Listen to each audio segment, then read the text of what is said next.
Hello, and welcome to Billboard Comics. I'm Bill, and I'm heading to my local comic book store, Yeah Comics in Harrison, New York. He's having a big extravaganza today. He's having some outside vendors coming in, including Streetside Anthony, selling in the parking lot next to his store. But inside the store, he's having a really big sale.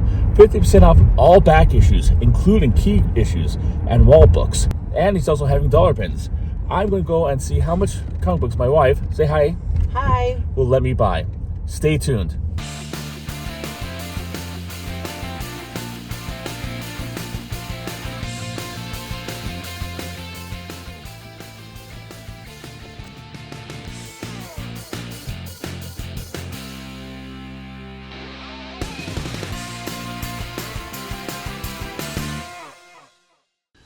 Hello, this is Bill. As you heard in the introduction, my local comic book shop had a massive deal.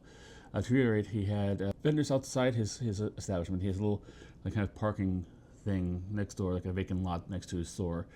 He had a couple vendors set up there, but also inside the store he had discounts. He had outside the store in front sidewalk, he had about 8 or 9 long boxes full of dollar books, and inside every book, even wall books, for 50% off. Obviously, I'm going to jump on top of that. This is a long time since you've seen a haul video from me. It's not that I haven't gotten hauls beforehand. I made a couple videos and they kind of fell apart through no fault of my own. Well, or maybe some little fault of my own, but they were unviewable. And I'm old, and I just don't have the whole energy to go through to do the whole video over again. So fingers crossed this stays as good as it is, so we'll go through this. But if you do like these haul videos, I know a lot of people do, I do get like a lot of good numbers on this, subscribe. I try to do a video every time I get comic books in, and usually I buy a lot of stuff in bulk, and I buy a lot of stuff through Whatnot auctions and stuff. I haven't been on eBay a lot, but I could go on that as well. But I try to show you this, guys, just because I find it fascinating myself, and watching other people, just seeing what's out there, what are they getting, what is one person interested in, the other person isn't interested in. So without any further ado, I don't know if you can see over here in the corner, this is the big stack of things. And it's about like this high off the table that I'm sitting on. So I got a lot of stuff. So I'll try to go through as quickly and efficiently as possible. I'm going to start with the dollar bin books, which is the majority of the stuff. Then move on to the stuff I got from the 50% off sale. And then I'll move on to a special stuff I got from one of the vendors outside. Let's begin. Number one is Action Comics 1085. One of the things I like about Yeah Comics when they have the dollar bin sales, he puts the recent books in there that he might have overstock on, that he might have over-ordered on, just in there to clear out the stock and get some money back from his investment. Me personally, I kind of drawn back on my collecting of new issues, kind of focusing more on older issues, just to save some money instead of getting both, because I always got back issues whenever I found them. I'm now able to have a little more extra money in the household, but it does help that I get a book that was $4, $5 for $1. Helps me out in my finances and helps me keep up with my collection. So I am really happy with that. There's a couple more in here too. I'll let you know when we come to it. Next up is another series that I'm trying to collect. I had these at one time. If you heard me talk about my collecting philosophy, I have certain things I'm going after. I do have most of the big books like Superman, Batman, X-Men, whatever. I have long runs that are almost totally complete, dating back decades. So going out shopping for those, I don't really pick up a lot of those because I already have them. However, I'm trying to specialize into indie books and other stuff like this. This is one that came out around the same time as if my memory serves me correctly, maybe I'll do a video on this for my Growing Up Comics thing. Also, if you subscribe, you are going to be informed of my other videos, Girlfriend Guides to Comic Books, which is a guide to the people who love comic books. So basically, it's kind of like a guide to your significant other, be they male, female, or inanimate object or whatever, to inform them about the comic book hobby. I also have another subsegment of this, a regular recurring thing that happens every Wednesday, Growing Up Comic Books, where I kind of go over stuff that people in this generation or younger do not have like information about. But I do, because I've been reading comic books in the 70s and collecting them since the 80s. So that's my idea, to tell you how much stuff has changed. The long stuff has been a part of the past and have stayed there, and kind of like me reminiscing and go down memory lane, and hopefully taking you with me. I also have Guiding Lines on Friday, which is a preview of the upcoming week's new releases. I give my snarky comment depending on how well I'm feeling. It could be spicy, extra spicy, or mild, depending on, you never know what I'm going to get, and what actually piques my interest in there. So if you're interested in that, keep looking out for that. You get all this information just for subscribing and hitting the bell so you're notified when the new one comes out. I would appreciate it. It helps with the algorithm. And if you like these videos, hit the like button, because like helps us also as well. Not only for the algorithm, because YouTube's all about the algorithm, but also for a status point of actually, I know which ones to focus on more than anything else. So without further ado, now we're going to talk about the comment. Got comment number 6, number 8, number 16, number 17, and number 18. Now these did not come this way. This is all, I bagged and boarded them all because I didn't have access and the ability to make a video last night after I purchased all these stuff. So just so you know, being forefront and letting you know what's going on with this. I had a complete set of all these things. I think I had a complete set of all the Impact things, and I traded them away to a local comic book shop near me back when they first came out, just to get new stuff. Because I figured, okay, they're not going to be that much valuable with that. But the nostalgia, as anybody who collects comic books would tell you, is a powerful thing, and that's what's kind of keeping the whole business moving and going forward.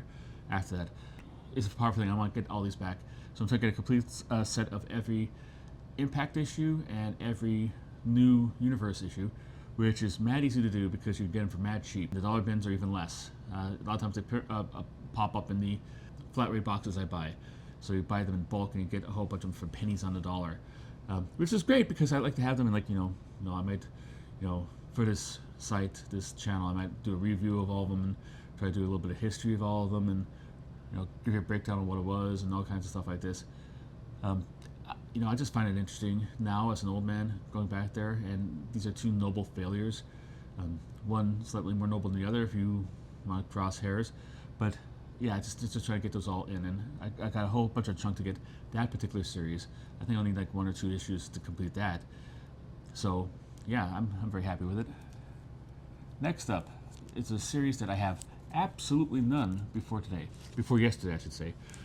It is Coyote. I got number 4, number 5, number 6, number 7, number 8, number 9, and number 15, and number 16. Sorry to disappoint anybody who thought I was going to get a copy of number 11 out of a dollar bin. I would love that to happen, and who knows, maybe it might have been in there. Sometimes Mark at Aya Comics does that. He puts key issues in the dollar bin, and if whoever gets there first, you pick it up, they get like a $20 or $30 book for $1. That's really great. I've been wanting to get on this. This is again, the other half of my collecting philosophy right now for most of my books is independent or small press books. This is, I guess, technically independent. It was published by Epic, which was an imprint of Marvel Comics, but they did more of the kind of the independent comic book style books. Comic books that weren't really appropriate for their main line. So I got a whole bunch of there. I have a big head start on getting the rest of the series. Of course, the first McFarlane artwork and the first McFarlane cover are in that, and they're kind of pricey. But, at least I have a foot in the door, so to speak. Next up, I got Crimson Avenger number 3 and number 4. I have the second issue of this. I also want this. I want that. It's a Golden Age character. I'm really a big fan of Golden Age character. This whole stack is going to be a trip through my psyche and my collectible mentality and like what I like as a collector, as a reader, and all stuff like this. I really like Golden Age characters, and Crimson Venser this is set like he's one of the first characters created, and he was kind of like very pulp influenced. And then when superheroes came over, he got a superhero outfit and a superhero sidekick. So he had, you know, he had like this was of course written by DC's head honcho expert go-to guy for the Golden Age, Roy Thomas, I think with his wife Dan, drawn by Greg Brooks. Greg Brooks, interesting story. This was the only issue he got, his story he got. He was, I think soon after this was published, he got in a fight with his girlfriend and killed her with a hammer. Yeah. You see other stuff, and you could probably figure out, like, do a YouTube search or a Google search, a whole bunch of more on that story. Kind of a tragic kind of story. Funny thing about this, I think, like, I don't know if it's an urban legend, but I think I read it in like Comics Buyer's Guide that for the Christmas issue of this thing, they had a kind of a jokey thing about like where hammer, make sure you use the hammer for proper purposes. This is not for hurting people. This is stuff like this. I guess kind of like a dig on this. I'm like, if I can find it, I'll try to maybe I could do a video on that. But yeah, so that's the interesting part about that series, not just because it's a recap of the a classic Golden Age hero, but just the story of the artist behind it. And it's like the dark side of the ring, comic book version, Dark Side of Comics. All right, next one is Dark Blood #1. In one of the haul videos that I did not get a chance to film or to make it to the final product, I got another issue of that, so that I was able to get. Now I have 2 issues of that series. I think there's like only like maybe 6 to 10 issues of that series, so I'm already well along the way getting that completed. Another series that I wanted to pick up when I was younger, but I kind of like let it slide underneath the radar, is Dark Horse Presents. There's a number of them in there. These are ones that I actually saw, at least versions of these, in his actual stacks of comic books. His actual back issues that he has actually in the store. I know the last issue I have here is one I found in particular. They were all for like $3 a piece in there, and now gone for $1 a piece, so huzzah! Sometimes fear of missing out is not a good thing. But here we go. Dark Horse Presents #12. There's a little smooch on the top there that is kind of not good. Dark Horse Presents #42. Dark Horse Presents #52. Dark Horse Presents #53. Nice Sin City cover. #54, a Rondo Hatton cover by Gray Morrow. And Dark Horse Presents #56. This is the one I found was in actually the back issue bins I know of. This might be a duplicate copy, who knows, but this is an anniversary issue, it's extra size. I have a couple of these already, gotten from like, you know, various and sundry flat rate boxes. There's a lot of issues of it, so that's going to be a long haul kind of collecting kind of thing, unless I get a whole bunch of stuff in bulk. As Confucius, or maybe it was Stan Lee, said, a journey of 1,000 miles starts with a single step. Or maybe Confucius said it and Stan Lee just took credit for it. Da da da da da da. Alright, but speaking of long hauls, I hit Detective Comics heavy during this sale, and oh boy howdy, do I have a lot here. Start with this. This is the first series of it. I have a lot of holes. I have been on and off relationship with Batman for a long time. If you go on to my archives of this channel, you'll see that my first comic book I remember getting at all, period, when I was a wee Bobby, like 3 or 4 years old, was a copy of Detective Comics #451, I believe. And I didn't really get much after that because I don't know, something about it didn't really sit well with me. However, I do have Batman's an iconic character, so I have collected a whole bunch of him over the past. But like, there's certain holes I have, and a lot of it's during the Rebirth kind of thing. Rebirth was another culling of my comic book lists that happened, and I let Detective slip off there.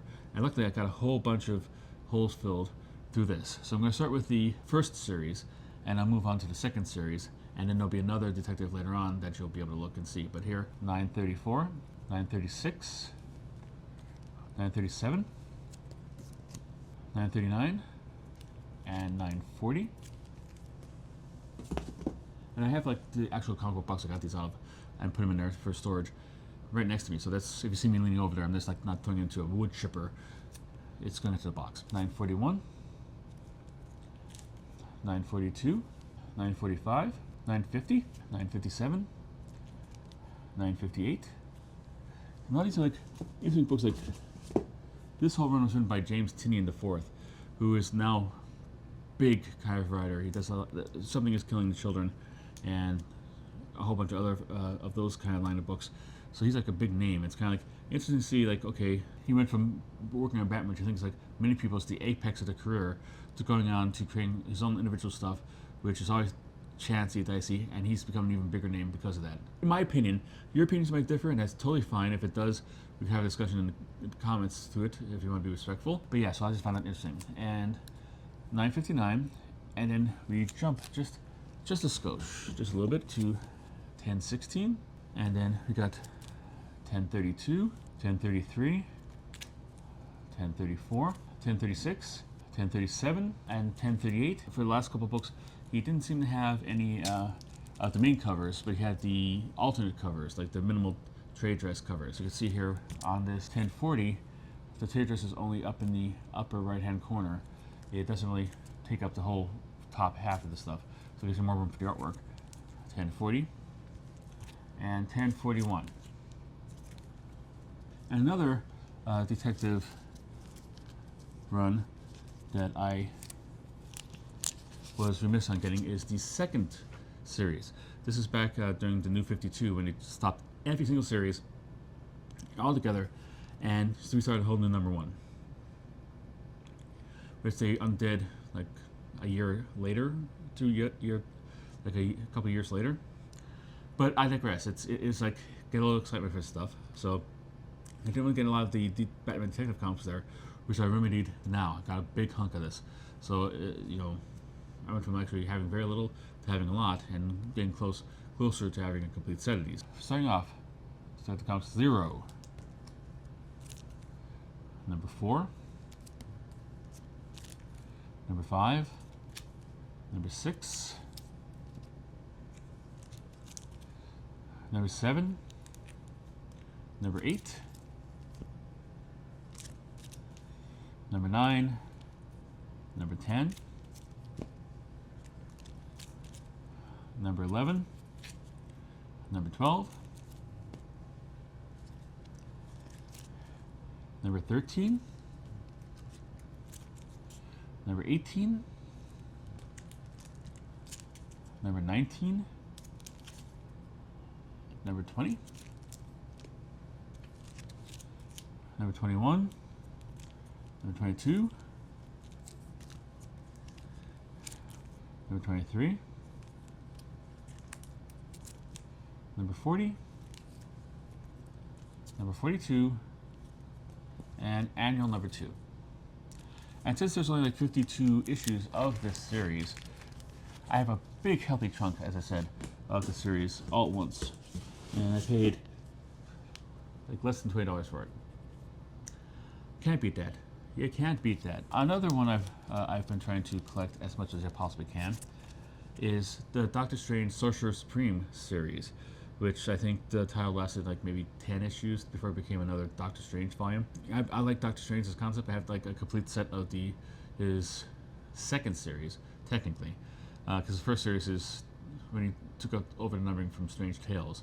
I don't have any of those, I don't think. I might have one issue of that. But I have the complete set of the 1970s to 1980s series, and I'm trying to pick up all the ones along the way since then. But the one I didn't have any a few months ago was the Doctor Strange Sorcerer Supreme one from like the 90s. Trying to quickly fill it in, and I got a whole bunch of them. But I still have some holes, but the holes got a little bit better taken care of because of this. Because I got 4 of them here. Number 21, number 23, number 32, and number 33.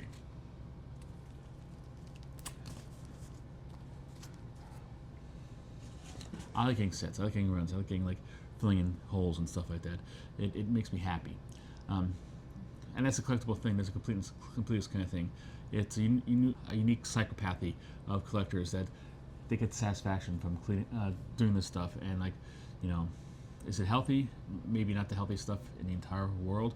However, it is, it is what it is, and that's all that it is.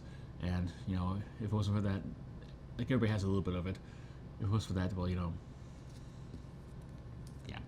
But they didn't just have like DC comics in there or Marvel comics in there. They also had independent comic books here and there. Here's another one I'm collecting. It's like an independent comic book that I wanted to get when I was a kid, but it's a little more mature for me. But now I'm getting it now because I'm a big boy. Elementos first series, number 9, and it's like a kind of a Beatles homage cover. So I should do like every time I say number 9, I want to say number 9, number 9, number 9, like Revolution number 9 on the White Album. But this one would be apropos because it's a wraparound cover and it's a Beatles Abbey Road homage. So number 9, number 9, number 9.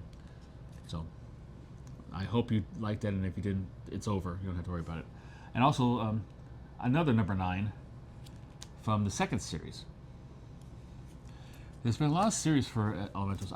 From what I've heard about the concept, I really like it. It did, like during the 90s, I guess, like to make more money, get more money in to make more of them. It did kind of like dance around the whole adult thing. There's a lot of sex specials that are out there. I don't believe I'm gonna get those. Back when I was younger and like full of vigor, that's a good word. I picked up a couple of those. I mean, Bill Willingham did it, so he's a good writer. So they're halfway decent, but it's like your favorite characters getting naked and having sex somewhere in the story. If that's your thing, yeah, I've kind of grown out of it. But then again, the complete somebody says, if you want to collect a complete set of the Elementals, you're going to have to get those. So I might jump off that bridge when I come to it. But like, I doubt I'm going to find it in a dollar bin that kids have access to. Next up are 2 issues that complete a set. It's been a while since I used that kind of like effect, so if you don't like it, I'm sorry. Erlich, Sailor on a Seas of Fate, number 3 and number 6 of 7. These are the 2 I needed to complete that set. He had an entire set of the entire run looked like in there. He had like all 7 issues. So if somebody was looking for that series and wanted to get it all in one fell swoop, I really boxed them up on that by getting those 2 issues, because now there are 2 issues sort of the complete set. I'm sorry, but like it's like really weird because like the store. This is about this little minor pet peeve of mine. The store opens at 11. You think the sale's going to start at 11, so we got there around 10:30 just to get like in line and ready to go in there. And people are already going through the back issue bins. There's people who have healthy stacks of comic books on the back behind there, because the way he did with this now, because there's so many people coming over and doing stuff like this, is that you picked out the comic books you wanted. He had a staff member sitting on a sidewalk behind the whole thing, making a list of all the comic books you took, so you could take in with you and pay for there. And when you paid Mark for it, you took the sticky, take the sticky out and you give it to the guy and you get your comic books back. Which is, not an inconvenience to me, because this way I don't have to usually, as you can see, I had a big stack of like dollar books, and this way I don't have to actually put it someplace and try to find a place to hide it until like I'm done with my other shopping. So that was good for me and stuff like that. But I got there, I saw people have there's like 6 or 7 stacks already. I'm like, and I see books on top of it that I would have loved to have. And I'm like, like, am I supposed to come here at 7 o'clock in the morning and camp out? It's just like, I don't know, it's just, I mean, like it's like nothing I can really complain about, because he's a business and he's trying to make money, and this helps him make money, and he's selling more stuff, more power to him. And like I said, I did not want for comic books to buy, but just the fear of missing out, and it's kind of a powerful thing. So I'm very conflicted about that. I'm gonna try to, I'll deal with it. I'll get over it. Next up, this is kind of like a series that I wanted that I didn't get when I was out because the character was kind of silly, but this is kind of like a quasi-spec book, a little bit. I have his first appearance, but I didn't have his first issue here. It's has a little bit of the thing there that might come out with the press, but Speedball. This is one of the few characters Marvel has that, as far as I know, has not come out in the MCU series of movies, or is not scheduled to. So I'm gonna put that away. I'm gonna try to get a complete set of that. And who knows if he becomes like a big time thing in the MCU? Who knows? He's not. People consider him kind of a lame character. He has a really weird history, but I digress. This might be like worth something in a couple days. So like when I die, my daughter might be able to sell that for my funeral expenses. Welcome to the cheeriest episode of the Haul video ever. All right, next up are two more modern books. This is, like I said originally, the Action Comics. What I like about this: Wonder Woman, number 17 and number 19. I've been trying to keep up with this on the DC Infinite kind of like digital comic book database kind of thing. I'm a little bit behind on it, so I might have to like take some time and just relax and go through with that and try to actually catch up on that. But I like what I've read up to that point. I'm thinking about 12 or 11 or 12 or something like this online. Like I like Tom King. I like his writing. I like the way he stages a story. I like his take on the character on this one. Sometimes the plots I don't like that much. Like I liked Miracle Man. I liked the Human Target one he had. I wasn't a big fan of his Strange Adventures one because I just thought like the twist was a little bit too far away from what the character should have been. But I digress. Next up, I got a whole bunch. I didn't complete a set because I'm still missing about 3 or 4 issues.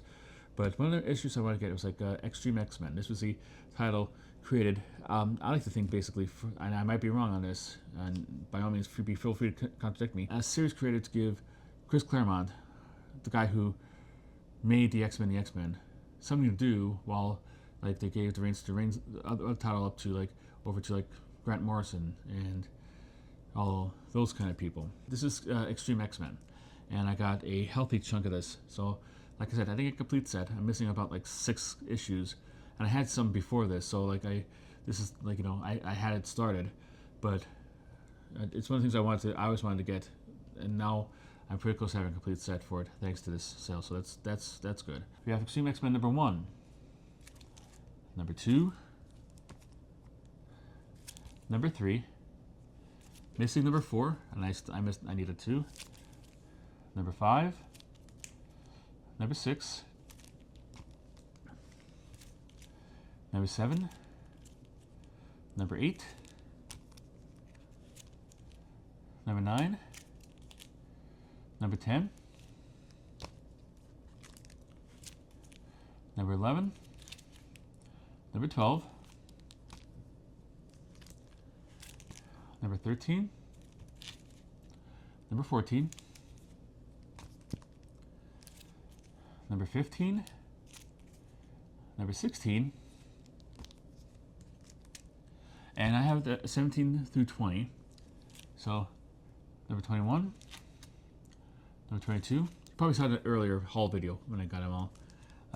Number 23, number 24. Number 25, cover appearance by Wolverine. It's interesting to see about the series, like the makeup they had. It's kind of like, okay, here are characters we don't want to use. You could have them, Chris. Do what you want with them, but you can't have Wolverine, and you can't have the Beast, and you can't have this guy. You can have this guy.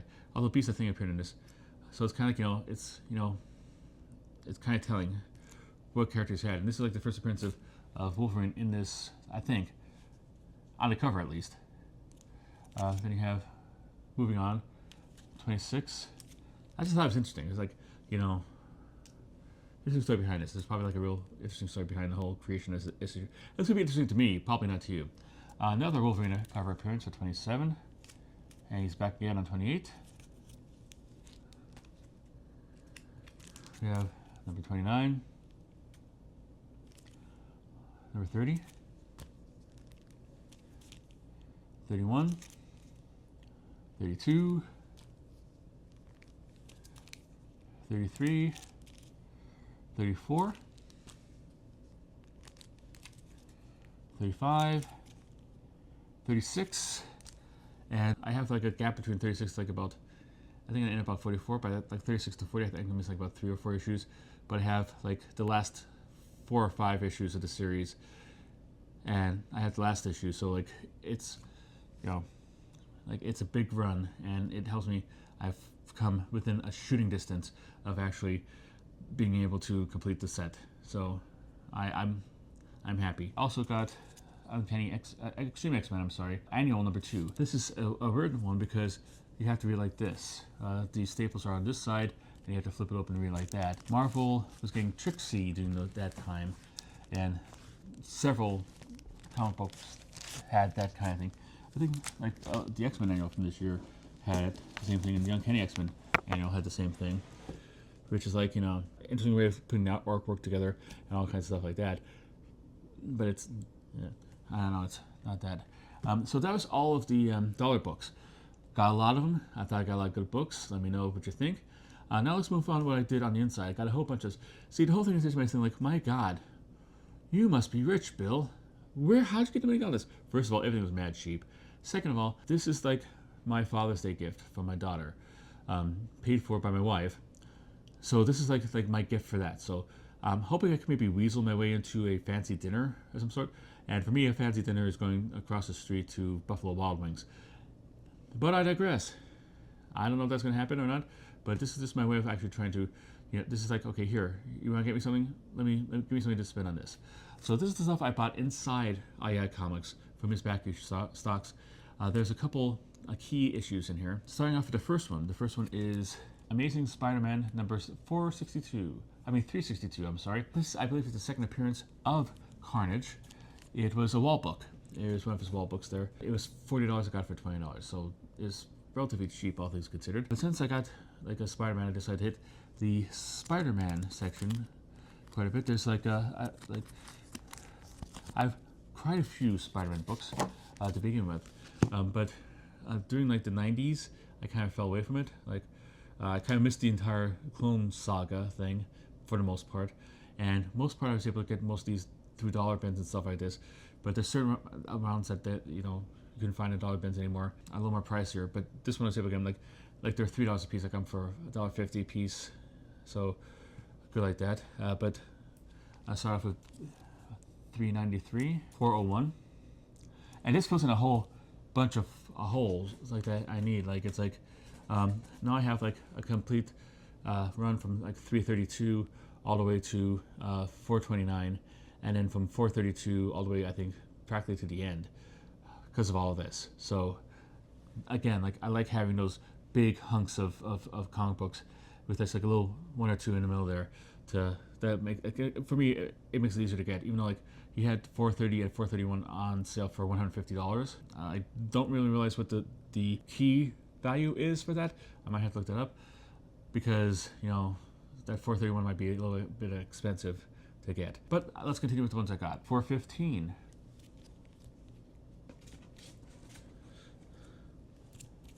$4.20. Dude, $4.20, dude. All right.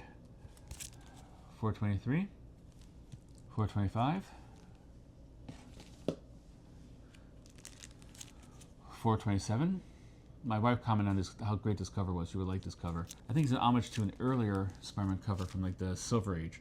I think it had a similar kind of concept with Spider-Man in Dr. Octopus's glasses. $4.28.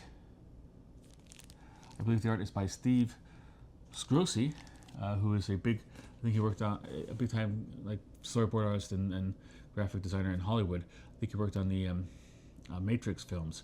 So this is like, I guess, some of his early comic book work. Get to see the man before he became the man.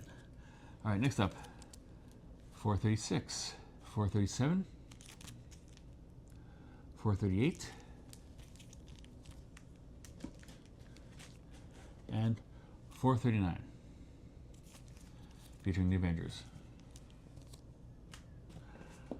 Yeah, so I think I have like from $4.40 on to the end of the series. I think last it's like $4.44 or $4.54, something like that. So, like, I doubt I'll ever get a complete set of Amazing Spider-Man because, all that's out of the way. Like I've been picking these up since like 40 years. So a lot of the most expensive ones I've got on the newsstand, like $300 and $3.99, all stuff like this, and $2.52, all those. I got the newsstand for cover price, or even cheaper if I got it from a comic book service. So a lot of the stuff, the big ticket things. But the thing is, Spider-Man, all his like earlier issues are big ticket things. You know, like his comics in the 70s, you could find some series you could get them in the dollar bins. Spider-Man's are like worth $20, $30 in good condition. But luckily, also I have a lot of those keys. I got like 50. I got 121, 122. I have like 30, 31, 32. I have 20. I got 20 for free. I think I bought a back issue, and they threw in it's a very good copy. It's kind of faded, but it's still it's a copy of the first appearance of the Scorpion, one of my favorite characters. So it's kind of I'm on the cusp of should I go full in and try to get these, and kind of focus on getting these, and which means I won't be able to get as much of other stuff at conventions, or should I just hold off on this and let the prices go up and up and up and up? I don't know. What would you think? Put in the comments. Give me some advice. Next up is another wall book that I've been wanting to get for. He had it for a while. He had 8 or 9 copies, and I took the second to last one, so he still has one available. This is another $40 book that I got for $20 because it's half price everything. Black Panther #1. This is the Marvel Knights Chris Priest and Mark Teixeira version of it. As you know, Christopher Priest is coming up with is coming back to the title with a series drawn by Joe Quesada. I think it's coming out on Wednesday, if you're watching this on Monday. It is very historic in that I don't have a lot of that series. I wanted to pick it up. So most of the time I try to get all the cheaper issues first and then worry about the more expensive issues later. But half price, get it, strike while the iron's hot. Get it while it's there. That's my opinion. Next up is another one. I think there's a $5 book I got for $2.50. Another one of my favorite series from when I was a kid. Like I said, I'm big into the Golden Age comic book series from both series, and DC Comics has a more rich and varied kind of selection of Golden Age heroes, but Marvel had their own bunch of Golden Age heroes, and their title that came out in the 70s, written I believe by Roy Thomas, who is the king of the Golden Age, is Invaders. This is number 35. I only need about 2 or 3 more of these. I think I own number 1 and number 31 or something like that. I have a lot of these. I got a lot of them really mad cheap because they're valuable. They're valuable to me in my heart, though. In my heart. In my heart. If I got this for half price, this is the only one he had for this price, except all the ones I had already. But I decided to get it. And of course, it features the Wizard in there. It's funny because I usually show it to my wife before I had it. I was like, "Are you okay getting all these comic books?" And she flips through them. "Oh, this is good condition." She's better eye for condition than me because she's kind of am I paying money for it? I want to get a good condition of it. So I have her look through the condition and see if that's acceptable. I'm "Oh, look here, this is not good," and I usually put it back or whatever. Or "Yeah, this is really good. Yeah, definitely get this." But she's honest. Goes Wizard. I go it was a simpler time, honey. It's the 40s. Yeah, so that's an actual character. Guy in a yellow suit who goes really fast, named the Wizard. Of course, back then, I guess going for a whiz didn't really mean going to the bathroom. Probably had some other kind of thing for that. But later generations, he becomes a punchline to a lot of jokes. Next up, I have another complete series. I'm a big fan of this character. I'm not as big a fan as Lunch Money Comics is. Another, favorite channel of mine. If you haven't seen him already, look him up. Yeah, he's really good. He's one of my inspirations to start this channel. His favorite character is Nightcrawler, and I'm trying to get all the series that created Nightcrawler. I'm working on it. I have bits and pieces of each one, except for this one. This one I was able to get a complete series all at once. Number 1, number 2, number 3, and number 4. Yeah, that's back when Marvel was doing Icons miniseries for their specific characters and teams, and giving their own solo book for a miniseries. The Avengers had Tigra and Vision as Avengers icons. Fantastic Four had a Thing series in their icon series, so they would have different stuff. The X-Men had a couple of these. I think Cyclops got an icon series. Iceman had an icon series. There's a bunch of the characters had an icon series kind of going on there. Next up, I have another one I've been trying to pick up. A lot of these are not a lot of these are except for the Amazing Spider-Man, are not long time series I've been hunting down for decades. A lot of this stuff I just recently, in the last year or two, started to pick up, and through a whole bunch of luck and a whole bunch of fortuitous luck, I got a whole bunch of these for mad cheap. This is another one. Ultimate X-Men. See if we get number 1, number 8, number 9,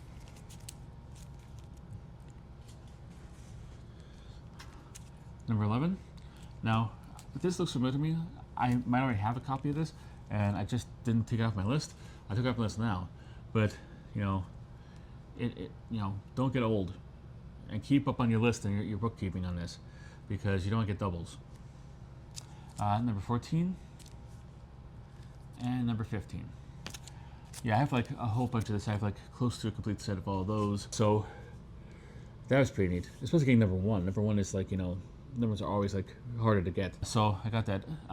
So when I was done inside, I'm gonna keep my focus to be giving Mark the money rather than like the vendors outside. I don't know what the arrangements between the two of them. I don't know if the vendors are paying like him $20 to be out there or $50 or whatever. They might not be paying anything. I do not know. But however, it is kind of like, I wanted to support Mark first before I went anything out there. But like, I just felt like something calling me, pulling me out to the outside. It looks like there are 2 vendors. There one vendor, I didn't catch his name. He had a lot of good stuff. But the problem with me and having as many comic books as I have over 50,000 comic books. A lot of comic books that are half the sale, I already own anyway. So like flipping through them is like, oh, that's what it's worth. Oh, well, great, good, I have that. That's worth $50. Oh, great.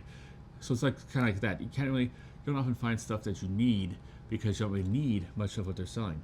However, for the first time ever, I decided to go and peruse the offerings of Street Side Anthony, or as one of the people called him, Side Street Anthony, and that began a whole joke chain about like what Side Street Anthony would actually be selling, like a whole bunch of caps, well, the cap and the firearm, a whole bunch of wet cap, stuff like this. I came up with like metal tins that you say bring us up there, but they're full in half. Like it became a running joke between Mark and Anthony and myself. It was kind of fun. But I decided to go out there just like see what he had, and actually, luckily, he had 4 stuff like this. These 4 books cost me $60, but he had a sales price of like about $123 on it. So I got it for half price, a little more than half price. And this is where I need your help. Did I get a good deal? Did I get a bad deal? Did I get taken? Should I avoid it in the future? Should I not? Should I try to go to him first next time he's there? Let me know. He's pretty much a legendary name in the greater New York metropolitan area as a seller. He has semi-regular sales from his house, and he goes out there. You see a lot of people who have like haul videos online talking about going to him, like Pop Fun Comics and Bronzeville comic books, going to his shows and buying stuff off him and stuff like this. Lunch Money Comics just posted a new one today that I watched, that he was at a convention up in Connecticut, and he had a special gift for Lunch Money Comics, which, was really nice. He seems like a really nice guy, but this is the first time I actually had a chance to go through his stuff. Kind of hard because nothing's really in order. It's kind of everything just thrown together, so you have to hunt. I don't mind it. Some people love that. Some people love like having to go through every single issue just to find stuff. But however, I did find stuff, 4 of these stuff, and luckily I had $6 cash on me. If you do see him anywhere, he only takes cash. He doesn't, like a lot of times people take Square and they have like little stuff they could take a card. He doesn't. He has cash. He takes cash. So I had cash, so I got these books. So let's go through it. I have a copy of Bart Simpson's Treehouse of Terror, number 5. I have a lot of these issues, but I missed a couple. But these are like all Simpsons books I find personally, at least in the area I'm in, hard to find. And hard to find at like a reasonable price and stuff like that. When I saw that, I said, okay, I've never seen this one before. Who knows if I'm ever going to see it again when I jump on top of that. Then I had this. This was more of an impulse buy. This was if I didn't have enough money, I was going to put this one back. But I got it. Keeping the trend of like buying a whole lot of detective comics. I got that. This one was the one that I like. These last 2 are ones I fell in love with, and I got swooned over. And I'm like, trying to ask people, which one should I get? And like it goes, let me see how much it goes. I'll give it for $6. I can afford that. I got all 4 of them. But this one's first one is one I never saw before, because I collect Flaming Carrot and have like another one. But apparently, I guess Dark Horse put out like a 1-issue special of it called Flaming Carrot Comics, which I never saw before. And like it's like one of those things like, you know, both me and my wife, luckily my wife's on the same page as this. If I see something that I have not seen before, I want to get it and pick it up and get it and hold me and hug it and call George, because who knows if I'm ever going to see it again. If I've gone 54 years without seeing this book, or actually it's closer to like 31 years because it was published in 1994, 1997, so in the 90s, you know, if I haven't seen it in that time, I want to make sure I get it so I might not be able to see it again. So that was the one I was going to get regardless of how much like I got the deal on the other stuff. But another thing I got is, like, if you recall other haul videos, I got a whole bunch of Grimjack books, and Grimjack has a couple keys in there that are hard to get. One is a crossover with the Teenage Mutant Ninja Turtles, and they appear in like the backups feature. The backup feature in Grimjack is one called Munden's Bar, which is kind of a bar at a crossworld nexus of realities kind of thing. So all kind of characters came in there from various publishers, but this was soon after the Teenage Mutant Ninja Turtles came out, when they're like starting at the height of their popularity and they're the hottest things ever. So they came in here. So this was like one of the few issues of Grimjack that's actually really, really, really, really, really valuable, because of the Teenage Mutant Ninja Turtles, and he had it. So I decided to get that. So luckily I got all of them for a price that was equal to the amount of money I had in my wallet, I guess to say. I could probably have bought more stuff out there, but then again, like, you know, he only took cash and I only had a certain amount of cash, and, you know, I thought it was very good. But I finally, pardon my French, pardon the terminology, little kids cover your ears, I finally broke my cherry when it comes to actually buying comic books off of Street Side Anthony. Like I said, if you're in the greater New York area, if you don't know him yet, you'll probably figure out sometime in the future. He's pretty much a legendary name in the thing that I didn't realize until like a couple years ago. And then when that happened, it was like a floodgates. I hear him everywhere, and people mention him here and there and everything like that. So it's it might be black magic. I don't know what it is, but that's what I got off him, and that's all I got. And I hope you think it's enough, because holy cow, it's hard to carry. It's very heavy. Let me know what you think. Do you think I did good? Do you think I did had a good haul? Was there any one thing that stood out to you as being like, wow, that's great, or holy cow, why are you buying that piece of crap? Or wow, you paid way too much for that. Or wow, you got a really great deal on that. Let me know in the comments. I need to know. I've been collecting for over 40 years, but I'm always learning stuff and learning new stuff.